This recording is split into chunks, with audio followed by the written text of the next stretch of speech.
Sung there in Beijing. And let's talk more on some of the key issues topping the agenda at the SNED with Frank Lavin, former White House political director. And of course, Frank joins us as usual from Hong Kong. We also have Mikio as our guest host. Well, Frank, Martin shelled out some of the key issues on the table, which is this refugee issue is something that the Chinese and the South Koreans definitely want to avoid at whatever the cost it is. We have a very interesting scene. If you compare what is happening now compared to 10 years ago or so, of course, that was when the Korean Peninsula came very close to war and Jimmy Carter stepped in. What has changed, perhaps, is that we have what appears to be succession planning going on. A 27-year-old, very little is known about him.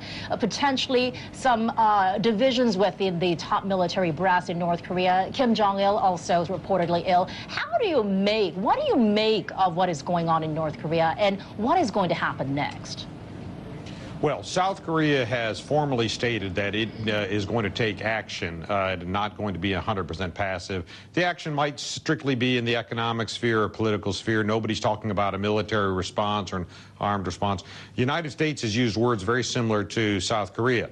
A part of what the United States is trying to do right now in Beijing is to line up with China, because at the end of the day, China has many of the cards that need to be played. I mean, the point is this. If we don't want North Korea action to be repeated, we've got to come up with some way to attach a cost to formally sanction what they're doing. Your point, though, is completely correct. Nobody wants to precipitate a collapse of the North Korean state. Nobody wants a refugee crisis or a humanitarian crisis. But let me tell you, there's a broad spectrum of options in between those two poles of doing nothing and fomenting a complete collapse of the North. So the question is, where in that spectrum are we going to come down, and how is the U.S. going to work with China? What sort of cards do you think that Beijing officials will take, given that they are technically, politically, an ally of North Korea, one of the few remaining friends, and at the same time, South Korea is one of their biggest trading partners? Yeah.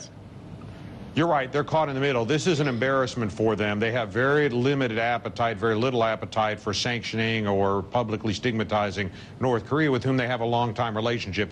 But what North Korea did is an embarrassment to them, and they don't support it, and they don't want to be perceived as supporting it. So they're going to have to come down some way to show that they're not endorsing, even indirectly or inferentially endorsing North Korean actions. But my view is they'll take a minimalist approach.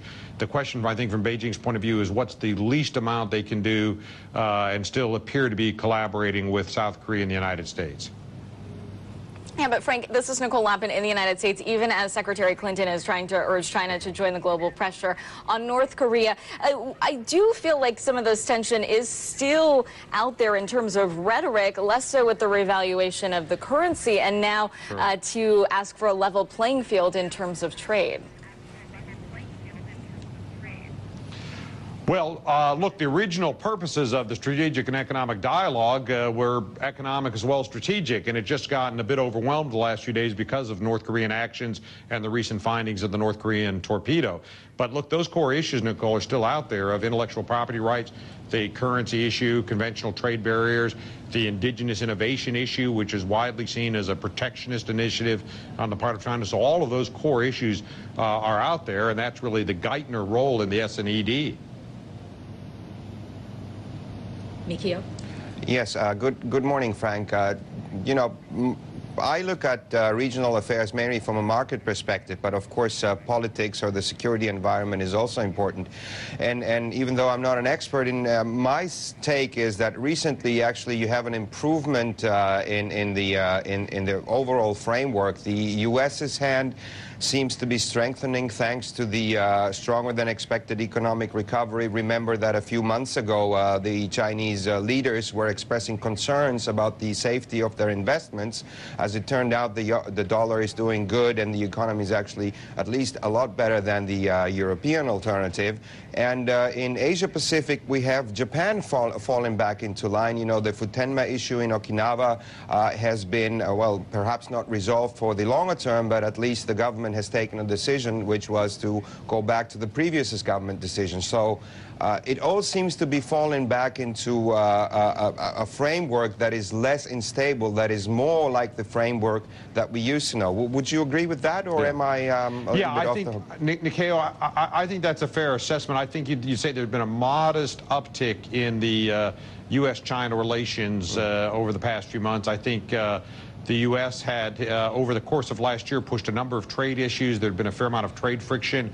I think we've seen some stability on the trade front recently, and I also think on the currency front, we've seen some very clear signals from Beijing that there's a strong likelihood of movement. So on both of those sort of chronic sources of irritation, we've seen a modest improvement. I think you're also absolutely right on Japan. I mean, you say that torpedo from North Korea sunk more than a South Korean ship. It also sunk the political impetus in Japan to move the U.S. forces out. So there's that U.S.-Japan relationship is back to sort of normal pattern as well. Right, and it looks like six-party talks are pretty much